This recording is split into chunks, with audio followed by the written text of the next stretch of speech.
Monday. Sure, it sucks for some since we've got a whole week ahead of us, but it does mean we got some Doctor Who last night. The episodes over the last few weeks have been consistently good, and it's not really looking good for the big honcho at the top, but we'll get to that later. I'm Rich from What Culture, and Rich sounds awfully like witch. Funny story actually, once while I was over the phone to a hairdresser's, they actually mistook my name for witch, and I'm getting dunked, aren't I?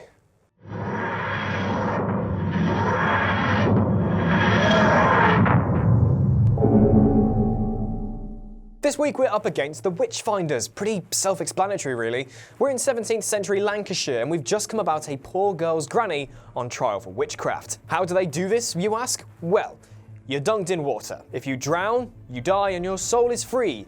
If you're a witch, you survive and then you obviously give yourself up to be hanged. Makes sense? Die or die. These times were not good. Now this episode dove straight in. No fanning around in the TARDIS, just here we are, Lancashire. The TARDIS was meant to take them to the coronation of Elizabeth I, but hey-ho. Nice and overly desaturated, isn't it? We were dropped right into the main action. I say action, but yeah. No materializing, no shots of the TARDIS in flight, no action shots of the main lever being pulled, no shots of Team TARDIS stumbling about the places the ship took them to their destination. We were straight there, which made me think this episode has got a big story to tell. No hanging about, Willard's grandmother was being tried for witchcraft. Don't interfere, don't interfere, don't interfere! Oh, the doctor's swimming over to save her. After an oddly short time underwater, she was dead. By the order of Lady Becca Savage, she was the 36th person to have been murdered in this small, unknown village. We all knew that witch hunting was a load of bollocks, but here they were, stuck in the middle of it. The Doctor knew this would be an arduous task since this lot was so stubborn about God versus Satan, etc., but it was about to get much worse. Someone was lurking in the shadows in some creepy plague doctor-esque mask. Oh, it's King James I, portrayed by the wonderful Alan Cumming. Alan Cumming is just brilliant. The accent, the flamboyancy, the nod towards his sexuality, especially when in discussion with Ryan. Wonderfully awkward, wonderfully warming. Aside from Vanette Robinson's Rosa Parks, Cumming's King James is probably the best guest character we've had in the series so far. His lighter tone throughout the majority of the episode, matched with his darker side when the witchcraft was brought into conversation, made for some excellent viewing. He is getting today's first up. Back to his introduction. When King James waltzed in to steal the show, something came up that I think pretty much everyone was expecting to come about consistently throughout this series. Instead, it took 8 episodes to bring up the Doctor's gender in a more malicious manner. It's the 17th century. Women are quite literally being hunted for pretty flimsy reasons. It wasn't easy being a woman back then, and it was rightly acknowledged. The Doctor even mentions that this whole debacle would have been much easier if she was still a bloke. And quite frankly, she's right. Now some might bring up that this was just some PC nonsense as per usual with this series of Doctor Who. Oh, it's all PC, oh, it's all rubbish, blah, blah, blah, blah. But these comments about being a woman back then were completely justified. The time period was right, the context was right, the stars essentially aligned to finally bring up this new regeneration. It played a little into the plot, with the Doctor predictably being tried as a witch, but as much as it'd make some whingeos go, oh, it's PC bullshit, I think this was handled exceptionally well. By this point, we're about 10 minutes in, and we're still being introduced to things. We still don't know what's going on, and we're not sure whether there is a problem outside of the fact that women were being killed for nonsensical reasons. Will this episode revolve solely around this backwards part of history, humans being monsters yet again? I've enjoyed the humans being monsters bit before, but not in consecutive episodes, please. Thankfully though, there was something extraterrestrial going on, as while Willa was burying her granny and saying a nice prayer, she was attacked by a mud tentacle. That's definitely not human. Thankfully, Yaz was about to slice it to bits with a shovel. There is something going on here. We're not sure about how this ties into the witch hunting, King James, Lady Savage, or anything, really, which did make me concerned. Which part of this puzzle would end up being the unnecessary link in the long run? I was probably overthinking things, but since this was a single parter, I was concerned there might be too much loaded onto our plates by this point. Thankfully, it was fine. Panic over.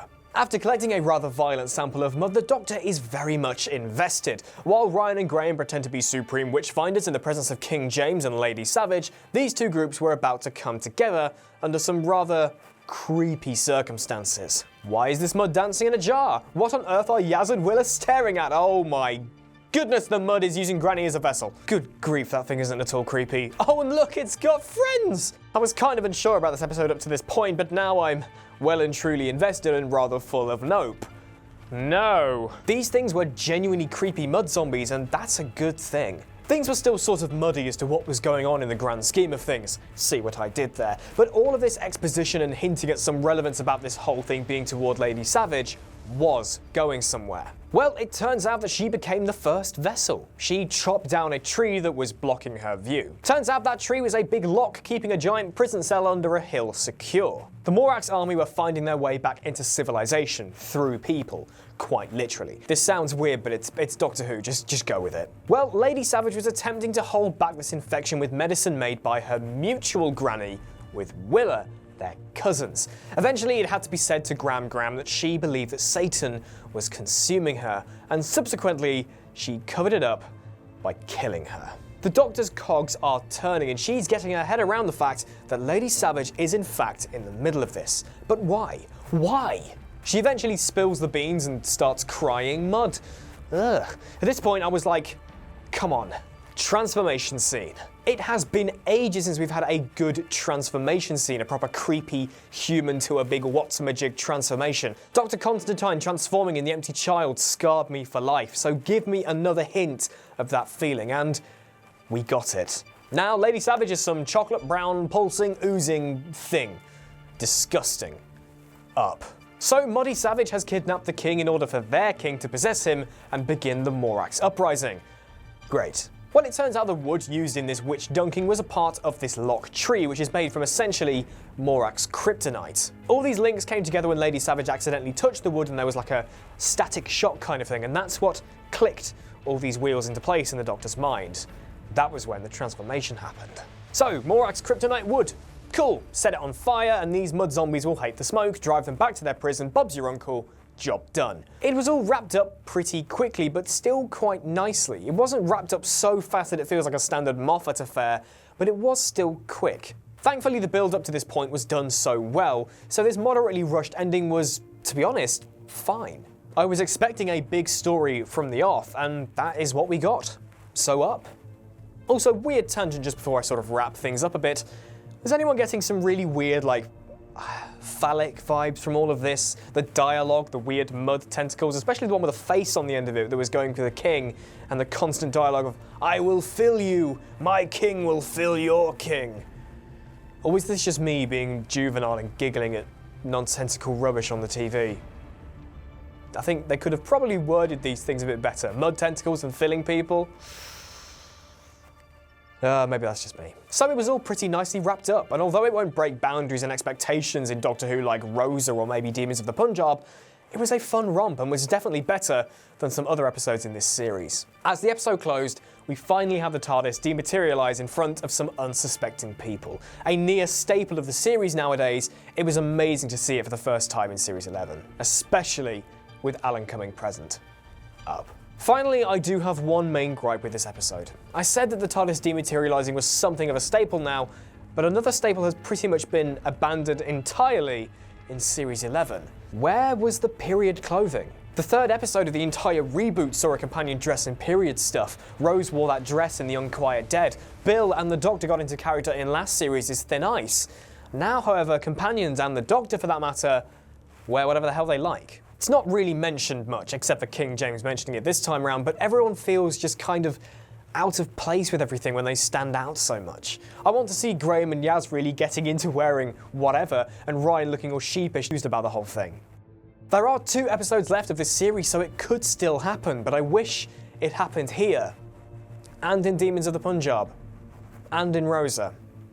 You know, down. Earlier I mentioned about how this streak of guest writers have completely ruined the first few episodes of the series in terms of consistent quality. It's not a good look for the showrunner, really. We have 1 guest-written episode left this series next week in the form of It Takes You Away. As for the finale, titled The Battle of Ranskoor Av Kolos, interesting.